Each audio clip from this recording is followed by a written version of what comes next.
ওম শান্তি। এতিয়াৰ সময়ত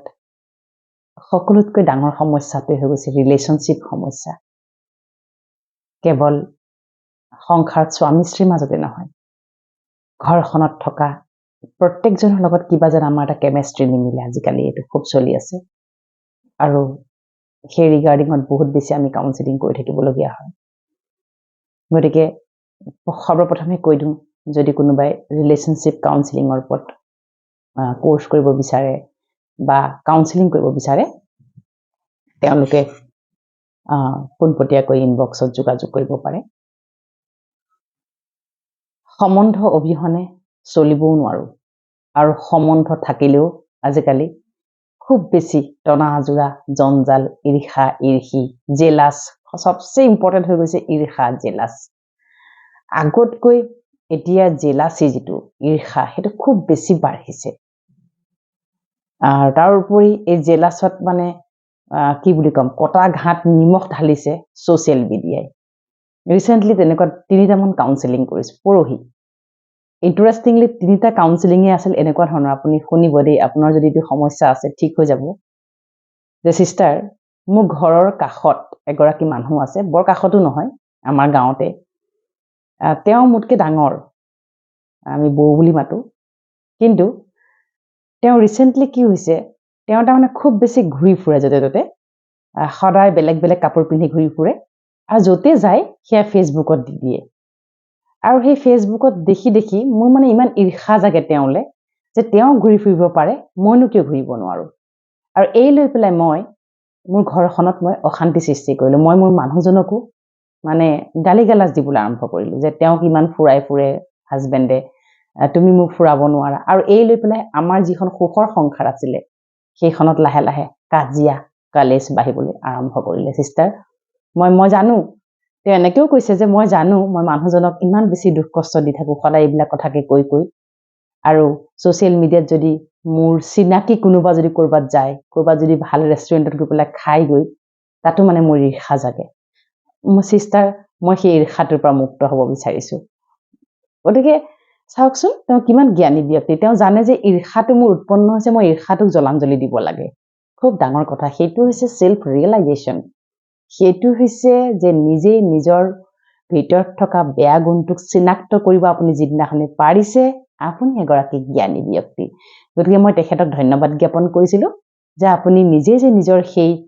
ভাইচেছটো, বেয়া যে আপোনাৰ গুণটোক আপুনি ধৰিব পাৰিলে, তাৰ বাবে আপোনাক অশেষ ধন্যবাদ। ঠিক হৈ যাব। সেই অনুযায়ী তেওঁক কাউন্সেলিং কৰি তেওঁক আমি সংকল্প বা যি ৰিমেডিজ দিব লাগে দিলোঁ। কথা হ'ল,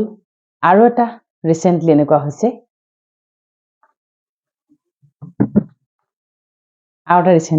হৈছে, যে এটা ফোন কলছ আহিছে যে সকলো ঠিকে আছিলে, আমাৰ মাজত সকলো ঠিক আছিলে, আমি 3জন হয়, মই, মোৰ স্বামী আৰু এগৰাকী খুব ভাল বান্ধৱী, আৰু দুয়োৰে বন্ধু বান্ধৱী। এনেকুৱা নহয় যে কেৱল ৱাইফৰে বান্ধৱী, নহয়, হাজবেণ্ড ৱাইফ দুয়োজনেৰে বন্ধু ভাল। তেওঁ যেনিবা ফিমেল। আৰু লাহে লাহে কি হ'ল, তেওঁলোকে খুব ভাল ক্ল'জ হ'ল, আৰু ছোৱালীগৰাকী আৰু মানুহজনে একেলগে কাম কৰে, বান্ধৱীগৰাকী আৰু সেই মানুহজনে একেখন অফিচতে কাম কৰে। আৰু অন্যহাতেদি ইগৰাকী যেনিবা গৃহিণী, তেওঁ ঘৰত থাকে, তথাপি তেওঁলোকৰ মাজত এটা সুন্দৰ হেল্ডি ৰিলেশ্যনশ্বিপ আছিলে। আৰু কি হ'ল, লাহে লাহে লাহে লাহে সেই ছোৱালীগৰাকী তেওঁলোকৰ ঘৰলৈ আহে, ডিনাৰ চিনাৰ কৰে বা ক'ৰবাত যায়, একেলগে ক'ৰবাত যায়, পৰিয়ালৰ মাজত সম্বন্ধ আছিল। আৰু এদিন হঠাতে কি হ'ল, তেওঁৰ মনত তেনেকুৱা কোনো ধৰণৰ বেয়া ভাৱ নাছিল। পত্নীগৰাকীৰ মনত সদায় বন্ধু বান্ধৱী হিচাপে আদৰি লৈছিল, আৰু কোনো প্ৰব্লেম নাছিল, কাৰণ ইগৰাকী ছোৱালী খুব ভাল ছোৱালী, মেইনটেইন কৰিছিল সকলো। লাহে লাহে অফিচিয়েল কিছুমান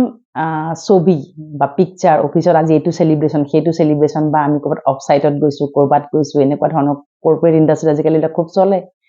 তেনেকুৱা ফটো এওঁ তাৰমানে ফেচবুকত দেখিবলৈ পোৱা গ'ল। আৰু ফেচবুকত চাওঁতে চাওঁতে দেখোঁতে দেখোঁতে এদিন তেনেকুৱা ধৰণৰ তেওঁলোকৰ কিবা পিকনিক আছিলে, তাত অকল অফিচিয়েল মানুহ গৈছিল। যাওঁতে সেই মানুহজনে ছোৱালীজনী গাত এনেকৈ হাত দি পেলাই, পিছফালে এনেকৈ বাহুত হাত দি গ্ৰুপ ফটো উঠিছে, আৰু যেনিবা মানুহজন সেই বান্ধৱীগৰাকী পিছত ৰখি আছে আৰু কান্ধত হাত দি আছে। চাব গ'লে তেনেকুৱা ফটো আগতো তেওঁলোকে বহুত উঠিছে 3গৰাকী, কিন্তু মানুহগৰাকীয়ে ক'লে যে সেইখন ফটো চোৱাৰ পিছত মোৰ কিয় লাহে লাহে ইমান বেছি জেলাছ আৰু ঈৰ্ষা উৎপন্ন হ'বলৈ আৰম্ভ কৰিছে যে মই ৰাতি টোপনি নহা হয় এওঁক যেন কিবা অবিশ্বাস কৰিবলৈ আৰম্ভ কৰি দিছোঁ আৰু সময়ে সময়ে মই এওঁক কথা শুনাবলৈ আৰম্ভ কৰোঁ সময়ে সময়ে মই তেওঁক বেয়া ব্যৱহাৰ কৰোঁ মই জানো তেওঁ আঘাত পায় তথাপিও মই তেনেকৈ কৰিবলৈ কিন্তু তেওঁ গম নাপায় কাৰণটো কিয় ময়ো প্ৰকাশ কৰিব নোৱাৰো কাৰণটো এইটো বুলি আপুনি বুজি পাইছেনে কেতিয়াবা এনেকুৱা হৈ যায় যে সেলফ ৰেসপেক্টৰ কাৰণে আমি এইটো ভাবো যে এইটো কথা কৈ দিম নেকি তেওঁ বা মোৰ কথা কি বুলি ভাবে আপুনি বাৰু বুজি পাইছেনে কথাখিনি পত্নীগৰাকীয়ে ক'বও নোৱাৰা হ'ল যে কিয় বা মই এতিয়া কেনেকৈ বা কওঁ যে তোমাক সেই তাই গাতনো হাত দি পেলাই কিয় ফটো উঠিব লাগে বুলি ক'বলৈও মানে সেই দৃশ্যতা নাই কাৰণ এই কাৰণে তেওঁলোকৰ মাজত সম্বন্ধটো খুব ভাল আছিলে তেনেকুৱা ধৰণৰ কোনো এক্সট্ৰা বেলেগ ধৰণৰ হিডেন সিক্ৰেট সম্বন্ধ একো নাছিল আৰু লাহে লাহে লাহে লাহে এই কথাটোৰ দ্বাৰা মানুহগৰাকী ইমান বেছি ফ্ৰাষ্ট্ৰেটেড আৰু ইমান বেছি মানে কি বুলি কয় এই যে সন্দেহত সোমাই গ'ল লাহে লাহে লাহে তেওঁ এংজাইটি ডিপ্ৰেছন আৰু শেষৰ ফালে তেওঁ সাইকোলজিষ্টৰ লগত গৈ কাউন্সেলিং কৰিবলৈ বাধ্য হ'ল মই এই উদাহৰণবিলাক মই আপোনাক কিয় দিছো জানেনে চাওকচোন ভাৱনা পৰমাত্মাৰ মহাবাক্য এটা শুদ্ধ ভাৱনাই তোমাৰ জীৱন স্বৰ্গমুখী কৰি পেলাব এটা যদি নৰাধম নৰসদৃশ ভাৱনাই একেবাৰে আপোনাৰ জীৱন শেষ কৰি পেলাব হয়নে একদম সুন্দৰ জীৱন এটাক হঠাৎ তছনছ কৰি পেলাব পাৰে কেৱল ভাৱনাই গতিকে ভাৱনাৰ ওপৰত কাম কৰাৰ সময় সমাগত এতিয়া ভাৱনা নিজৰ ওপৰত চেক কৰিব লাগিব যে মোৰ কি ভাৱনা চলি আছে কি কথাৰ দ্বাৰা মই আজি আক্ৰান্ত কিটো বস্তুৱে মোক ক্ষতি কৰি আছে যাৰ কোনো প্ৰমাণ নাই প্ৰমাণ থাকিলেই বাৰু তথাপিও মোক ক্ষতি কৰি আছো নেকি আমি যেতিয়া ক্ষতিগ্ৰস্ত হওঁ এংজাইটিত যাওঁ ডিপ্ৰেছনত যাওঁ আমি আনক পইণ্ট আউট কৰোঁ আজি তাৰ কাৰণে তেনেকুৱা হ'ল মোৰ তাইৰ কাৰণে তেনেকুৱা হ'ল মোৰ কিন্তু তাই বা তেওঁ আপোনাকতো আগবঢ়াই দিয়া নাছিল ন এংজাইটি ডিপ্ৰেছনলৈ তই সন্দেহ কৰ বুলি ক'বলৈ ৰাইট ন গতিকে আজি এইখিনি কথা উপলব্ধি কৰাৰ সময় সমাগত গতিকে যিসকলে এই ভিডিঅ'টো চাই আছে একো নহয় আপোনালোকে মোক আপোনাৰ এগৰাকী সিস্টাৰ হিচাপে শ্বেয়াৰ কৰিব পাৰে ক'বচোন আপোনাৰ ভিতৰত কোনটো বেয়া গুণ আছে যিটো আপুনি সঁচাকৈ বেয়া পায় দেই আপুনি সেই মহান ব্যক্তি আপুনি জ্ঞানী ব্যক্তি আপুনি জানে আপোনাৰ ভিতৰত কোনটো বেয়া গুণ আছে আপুনি জানে আপুনি তাক আঁতৰাবও চেষ্টা কৰে নহয় জানো মনুষ্য সকলোৱে খুব বেছি ভাল দেই সোল আত্মা খুব পিয়ৰ হয় খুব ভাল হয় আমিহে তাত লেতেৰা ৰং খানো আত্মা সদায় পবিত্ৰ হৈ আহে কিছু কাৰ্মিক লৈ আহে সেই কাৰ্মিকবিলাক খণ্ডন কৰিব পৰা যায় কিন্তু জেলাছ ঈৰ্ষা সন্দেহ এইবিলাক বৰ কাৰ্মিকৰ বস্তু নহয় সেইবিলাক নিজে অৰ্জন কৰা বস্তু হয়নে কাপোৰ যেনেকৈ আমি খুব ব্ৰেণ্ডেড কাপোৰ বা যি কাপোৰে নহওক বজাৰৰ পৰা যদি কাপোৰ এযোৰ কিনি আনো চাফাকৈ আনো ন যেতিয়া আমি সেইযোৰ পিন্ধি নলা নৰ্দমাত সোমাম সেইডালটো লেতেৰা হ'বই ঠিক একেদৰে আত্মা পবিত্ৰ হৈ আহে আহোঁতে আমি এই যে ক্ৰোধ লোভ মোহ ঈৰ্ষা জেলাচি কনস্পাৰেন্সি ৰিজেকশ্যন মেনিপুলেশ্যন গছিপিং লোকৰ চৰ্চা লোকৰ নিন্দা লোকক চোৱা এইবিলাক লেতেৰা নলা নৰ্দমাত সোমাওঁতে আজি আত্মা কি হৈ গৈছে কোলা হৈ গৈছে সেইবাবে মেডিটেশ্যন কাৰোৱে নালাগেগৈ মেডিটেশ্যনত এইটোৱে শিকোৱা যায় যে আত্মাৰ পৰা সেই নলা নৰ্দমাযুক্ত লেতেৰা বস্তুবিলাক আমি কেনেকৈ একদম নিজে আমি উলিয়াই পেলাব পাৰোঁ সেইটো আমি মেডিটেশ্যনৰ দ্বাৰা শিকোৱা যায় গতিকে যিসকলে মেডিটেশ্যন শিকিব বিচাৰে বা কৰিব বিচাৰে ডেইলি মেডিটেশ্যন আমাৰ হৈ থাকে আপোনালোকে ৰেজিষ্ট্ৰেশ্যন কৰি ল'ব পাৰে এটা মোক ইনবক্স কৰিলে হ'ব তাত আমি জইন কৰোৱাই ল'ম গতিকে চাব দেই খুব প্ৰেক্টিকেল কথা কিন্তু এইবিলাক আজি পৃথিৱীত বহুত কিবা কিবি হৈ আছে বহুত ডাঙৰ ডাঙৰ অধিৱেশন হৈ আছে বহুত ডাঙৰ ডাঙৰ মানুহে ভাষণ দি আছে বহুত ভাল ভাল কথাৰ আলোচনা হৈ আছে কিন্তু সেইবিলাক আলোচনাই সেইবিলাক ভাষণে কাৰোবাৰ জীৱন পৰিৱৰ্তন কৰিব পাৰিছেনে বাৰু তেওঁলোকৰ কিন্তু বহুত চেষ্টা থাকে যে কাৰোবাৰ জীৱন পৰিৱৰ্তন হওক সেই হিচাপে তেওঁলোকে ভাষণবিলাক বনাই লৈ যায় স্ক্ৰিপ্ট কৰি লৈ যায় কিন্তু কাৰোবাৰ জীৱন পৰিৱৰ্তন হোৱা আমি যেন দেখা নাই কিয় দেখা নাই জানেনে আনে আপোনাক দহৰাই আনে আপোনাক সলনি কৰিব নোৱাৰে সলনি আপুনি নিজে নিজক কৰিব লাগিব হয়নে নহয় বাৰু পৰমাত্মাৰ মহাবাক্যত তুমি মোৰ সন্তান তুমি মোৰ লগত যেতিয়ালৈকে কানেক্ট নহবা মোৰ লগত সংযুক্ত নহবা তোমাক কোনেও ঠিক কৰিব নোৱাৰে আৰু সেই গোটেই প্ৰচেছটোৰ নাম হৈছে ৰাজযোগ মেডিটেশ্যন যিটো আমাৰ ব্ৰহ্মা কুমাৰীজত শিকোৱা যায় দেই গতিকে আহকচোন আজি আমি জানো আমাৰ কোনটো বেয়া গুণে আমাক নিজকে আজি ক্ষতি কৰি আছে আৰু ইমানেই ক্ষতি কৰিছে যাৰ ক্ষতিৰ ফল মই আজি তিল তিলকে ভুগিব লগাত পৰিছে আৰু কেৱল মাতৃগৰাকী ভুগিলে নহব মাতৃগৰাকীৰ পৰা সেই ভাইব্ৰেশ্যন সেই প্ৰকম্পন সন্তানলৈ বিয়পি পৰিছে আজি সন্তানৰ আচৰিত ঘটনা আহে 4 বছৰীয়া সন্তানৰ মাতৃয়ে ফোন কৰি কৈছে মোৰ ছোৱালীজনী ডিপ্ৰেছনত ভুগিছে মই বোলো ৱাহ ডিপ্ৰেছনত ভুগিছে কেনেকুৱা ধৰণৰ চিম্পটমছ বোলে তাই কথা নাপাতে মুখ দেখিব নোৱাৰে আৰু খুব খিংখিঙীয়া বস্তু ভাঙে এনেকুৱা ধৰণৰ এবনৰ্মেল বিহেভ কেতিয়াবা ওচৰত চুকা অস্ত্ৰ থাকিলে মোলে দলিয়াইও দিয়ে গতিকে মই যেতিয়া হিষ্ট্ৰী চেক কৰিলো কেইবাটাও তৰপৰ হিষ্ট্ৰী আমি চেক কৰিবলগীয়া হয় যে আপুনি গৰ্ভত থাকোতে আপোনাৰ এনেকুৱা ধৰণৰ স্বভাৱ চৰিত্ৰ গঢ়ি উঠিছিল নেকি কিবা কাৰণত কেতিয়াবা কি হয় ডিউৰিং প্ৰেগনেন্সি গৰ্ভাৱস্থাত মহিলা এগৰাকী বিভিন্ন ধৰণৰ মানসিক শাৰীৰিক ইমবেলেন্স আহে যেটো হৰমোনেল ইমবেলেন্স বুলি কয় হৈ যায় কেতিয়াবা কিছুমান খুব খঙাল হৈ যায় কিছুমান খুব বেছি শান্ত হৈ যায় এনেকুৱা ধৰণৰ তেওঁ কৈছে যে আছিল নোহোৱা নহয় মোৰ স্বামীৰ লগত মই খুব বেছি কাজিয়া কৰিছিলো আৰু সেই সূত্ৰে মই দুদিনমান মোৰ স্বামীলৈ মই খোৱা চামুচখন দলি মাৰি দিছিলো ঠিক আছে জেনেটিক্যালি অকমান আহিছে দ্বিতীয়তে ছোৱালীজনীক যেতিয়া মই ডাঙৰ কৰো আৰু যেতিয়া তাইক খাদ্য খাব পৰা হৈছিল সেই সময়ত মই তাইক গালি পাৰি খাদ্য খুৱাইছিল নাখাও কিয় সোনকালে নকৰো কিয় তোৰ কাৰণে মোৰ ইমান দেৰি হয় অমুক তমুক দেউতাৰটো কামেই নাই মোক কোনো হেল্পে নকৰে এনেকুৱা ধৰণৰ গালি গালাজ কৰি মই তাইক খানা খুৱাইছিলো আৰু আজি যেতিয়া তাই মোৰ লগত কথা পাতিব লাগে এইখিনি সময়ত তাই এতিয়া মোক এনেকুৱা ধৰণৰ ব্যৱহাৰ কৰে তেতিয়া মই সেই মাতৃগৰাকীক সুধিছিলো আপুনি কি ভাবে এতিয়া বোলে মই মোৰ ভুলটো স্বীকাৰ কৰিছো সিস্টাৰ মই নিজে পৰিৱৰ্তন হ'ব বিচাৰো আৰু মই মোৰ ছোৱালীজনীকো পৰিৱৰ্তন কৰিব বিচাৰো মোৰ ঘৰ সংসাৰক মই পৰিৱৰ্তন কৰিব বিচাৰো গতিকে এইবিলাক হৈছে কিমান ভাল কথা হয়নে যে হয় মোৰ দ্বাৰাই ভুল হৈছিলে সঁচাকে মোৰ দ্বাৰাই ভুল হৈছিলে মই পৰিৱৰ্তন কৰিম আপুনি যিদিনাখন ঠানি ল'ব যে মই পৰিৱৰ্তন হ'ম মই পৰিৱৰ্তন কৰিমেই তেতিয়া কি হ'ব জানেনে কেইটামান সংকল্পই আপোনাৰ জীৱনৰ গতিপথ নিৰ্মাণ কৰিব গতিকে এতিয়া যে এই সোশ্যাল মিডিয়াৰ বজাৰখনৰ পৰা অকমান আপুনি কিন্তু আঁতৰিব লাগিব তাত নিতৌ নতুন গৰম তাজা খবৰ পাই থাকিব যি খবৰে সমাজত এই পেট্ৰল ঢালি জুই জ্বলোৱাৰ দৰে ভমককে জ্বলাই দিয়ে একদম 2-3 দিন হেতিয়া খুব চৰ্চা চলিব যি মানুহৰ মন মগজু সবতে ইম্প্যাক্ট পেলাব আকৌ 3 দিনৰ পিছত গায়ব পানী ঢালি দিয়ে জ্বলি থকা জুই একৰাত পানী খোপা ঢালিলে যেটো গতি হয় সেই 4-5 দিনৰ পিছত আকৌ সেইটো ভমককে আপুনি অকমান চিন্তা কৰি চাওক কোনে চলাই আছে এইখন বজাৰ কোনে চলাই আছে হয়নে মিডিয়াই চলাই আছে গতিকে এইখন বজাৰত যদি পাৰে হজম যদি কৰিব পাৰে শুনি পেলাই শুনক নহলে ইগনোৰ কৰক দে আপুনি জ্ঞানী আপোনাৰ ভিতৰতে সকলো আছে এই পৃথিৱীত নাভাবিব যে মই ইনফেৰিয়ৰ আপুনি সুপিৰিয়ৰ নিজকে সদায় সুপিৰিয়ৰ বুলি ভাবিব লাগিব মই মোৰ ভিতৰত সকলো সত্তা আছে মই সকলো কৰিব পাৰো কিয় নোৱাৰে দে গতিকে সদায় কোৱাৰ দৰে আকৌ কম সংকল্পৰ অবিহনে আপোনাৰ পৰিৱৰ্তন অসম্ভৱ সংকল্প আপোনাক লাগিবই সংকল্প তাৰোপৰি মেডিটেশ্যন ধ্যান আমি এটোই আহ্বান কৰো যেতিয়া আপোনালোকে 100 গৰাকী গোট খাই অকমান ধ্যান কৰক মেডিটেশ্যন কৰক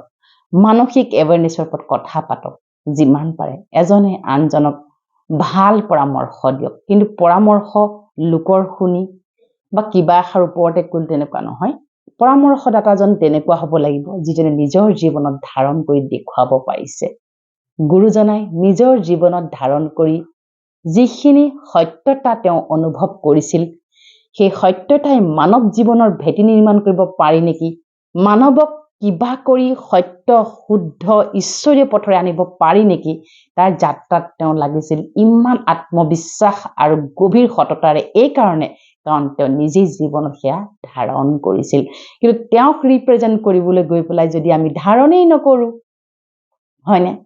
আমি ধাৰণ নকৰোঁ আমি ৰামক খুব ভাল পাওঁ আমি শ্ৰীকৃষ্ণক খুব ভাল পাওঁ কিন্তু আমি ধাৰণ নকৰোঁ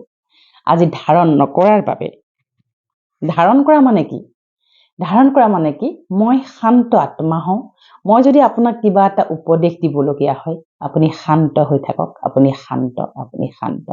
তাৰ মানে কৰবাত নহয় কৰবাত মই সেয়া নিজৰ ব্যক্তিত্বত দেখুৱাব পাৰিব লাগিব তেতিয়াহে আপুনি আকৃষ্ট হ'ব সেইটোকে কয় ধাৰণা সেইবাবে আমি মাতৃগৰাকীক কওঁ সংকল্পৰ দ্বাৰা যে নিজে পৰিৱৰ্তন হোৱা যায় লাহে লাহে ঘৰখনৰ সকলো পৰিৱৰ্তন হ'বলৈ আৰম্ভ কৰে গতিকে আপোনালোকে খুব সুন্দৰকৈ জীৱনৰ প্ৰতিটো স্তৰত নিজক তৈয়াৰ কৰি চলিবলৈ আৰম্ভ কৰক কেৱল সংকল্পৰে এইখিনিতে কওঁ মোৰ যিখন প্ৰথম সংকল্পৰ পুথি যেনেকৈ সমস্যা তেনেকৈ সমাধান সেইখন যিসকলে এতিয়াও সংগ্ৰহ কৰা নাই ইনবক্স কৰিব নাম্বাৰ দি দিছোঁ হোৱাটছআপ কৰিব তাতে আপোনালোকে কিতাপখন বুকিং কৰি ল'ব পাৰিব আপোনালোকৰ বাবে অনতিপলমে দ্বিতীয়খন পুথি মই লিখি আছোঁ 21 দিনত ভাগ্যৰ পৰিৱৰ্তন 21 দিনত ভাগ্য মানে কি ভাগ্য মানে আপুনি লটাৰী নাপায় সেইখন কিতাপ পঢ়ি পেলাই আপুনি সা সম্পত্তি বঢ়াব নোৱাৰে সেইখন পঢ়ি পেলাই আপুনি মাটি বাৰী কিনিব নোৱাৰে সেইবিলাক তাত ৰিমেডিজ নাই মানসিক ভাগ্যৰ পৰিৱৰ্তন এই ডিপ্ৰেছন এংজাইটি শ্বৰ্ট টেম্পাৰ খং ঈৰ্ষা যি ভিতৰত আছে সেইবিলাকৰ পৰা কেনেকৈ মুক্ত হ'ব পাৰি আপুনি যে দিনাখন সেইবিলাকৰ পৰা মুক্ত হৈ যাব নহয় সেইদিনাখনে আপোনাৰ এনেকুৱা লাগিব সেই মোৰ সমানৰ সুখী ব্যক্তি মোৰ সমান প্ৰতিভাশালী মোৰ সমান প্ৰভাৱশালী মোৰ সমান ধনী ব্যক্তি এই ব্ৰহ্মাণ্ডত আৰু কোনো নাই হয়নে গতিকে এইখিনিকে ক'লো আপোনালোকৰ জীৱনটো সুখৰ হওক সমৃদ্ধৰ হওক তাৰোপৰি সংকল্প ল'ব সংকল্পখিনি মই কৈ দিছোঁ মই মাষ্টাৰ শক্তিশালী আত্মা হওঁ মই মাষ্টাৰ শক্তিশালী আত্মা হওঁ মোৰ আত্মা মন আৰু বুদ্ধি 100% শক্তিশালী সুস্থ আৰু সবল আৰু মই জীৱনৰ কোনো পৰিস্থিতিত পৰি সহজে বিচলিত দুৰ্বল নহওঁ মই কল্যাণকাৰী আত্মা হওঁ মই সকলোৰে কল্যাণ কামনা কৰোঁ সকলোৱে মোৰ সহযোগী আৰু মোক সকলোৱে নিস্বাৰ্থভাৱে সহযোগ কৰে ময়ো সকলোকে নিস্বাৰ্থভাৱে সহযোগ কৰোঁ আৰু সকলোৰ প্ৰতি মই কল্যাণ কামনা কৰোঁ মই ক্ষমাশীল দয়াশীল বিশাল অন্তৰৰ অধিকাৰী আত্মা হওঁ মোৰ কাৰোৰে প্ৰতি কোনো আক্ষেপ নাই মোক কাৰোৰে পৰা একো নালাগে মই স্বয়ং প্ৰভু ভগৱন্ত ঈশ্বৰ আল্লাহ গড ভগৱান পৰম পিতা পৰমাত্মাৰ সন্তান হওঁ এনেকৈ যেতিয়া আপুনি কৈ থাকিব আপোনাৰ ঈৰ্ষা ভাৱটো লাহে লাহে নোহোৱা হ'ব যাক লৈ আপোনাৰ খুব বেছি ঈৰ্ষা হয় তেওঁৰ ছবিখন মনত পেলাব অমৃত বেলা শুই উঠি ক'ব হে আত্মা যদি অজানিতে বা জানি বুজি মই তোমাক কিবা দুখ দিছিলোঁ আঘাত দিছিলোঁ তোমাৰ কথা বেয়াকেও ভাবিছিলোঁ আজি স্বয়ং প্ৰভু ভগৱন্ত পৰম পিতা পৰমাত্মা ঈশ্বৰ আল্লাহ গড ভগৱানক সাক্ষী মানি মই তোমাক ক্ষমা প্ৰাৰ্থনা খুজিছোঁ আৰু তুমি মোক ক্ষমা কৰি দিছা আৰু কেতিয়াবা তুমিও যদি মোক কিবা কথাত আঘাত দিছিলা মই সকলো পাহৰি তোমাক আজি ক্ষমা দান কৰিছোঁ তোমাৰ কল্যাণ হওক তোমাৰ ভাল হওক আজিৰ পৰা মই তোমাৰ কথা বেয়াকে নাভাবো আজিৰে পৰা মই তোমাৰ কোনো কথাৰ প্ৰতি কেতিয়াও বিৰূপ প্ৰতিক্ৰিয়া নকৰোঁ মই শান্ত মই জ্ঞানী আত্মা হওঁ মই সকলোকে সহযোগ কৰোঁ কৰিম আজীৱন কৰি থাকিম মোৰ কাৰো লগত কোনো ধৰণৰ মোৰ কাৰো লগত স্বাৰ্থ নাই মই নিস্বাৰ্থভাৱে অন্তঃকৰণেৰে সকলোকে ক্ষমা কৰোঁ সহযোগ কৰোঁ এই ভাৱনাৰে যদি আপুনি আৰম্ভণি কৰে সম্বন্ধবিলাক আকৌ ৰিইউনিয়ন হ'ব খুব ভাল লাগিব দেখিব আপুনি আপোনাৰ বাবে বেলেগ হ'বলৈ আৰম্ভ কৰিব আৰু আপুনি এটা সাংঘাতিক ধৰণৰ যিটো ইনাৰ প্ৰেম অন্তৰৰ পৰা এটা প্ৰেম এটা সুখত আপুনি সকলো সময়তে উঠলি থাকিব যাৰ ৰিফ্লেকশ্যন আপোনাৰ মুখমণ্ডলত দেখা যাব আৰু মানুহে আপোনাক সুধিবলৈ বাধ্য হ'ব আহকচোন একেবাৰে সহজ এই জীৱনতে আমি আমাক পৰিৱৰ্তন কৰি লওঁ ওম শান্তি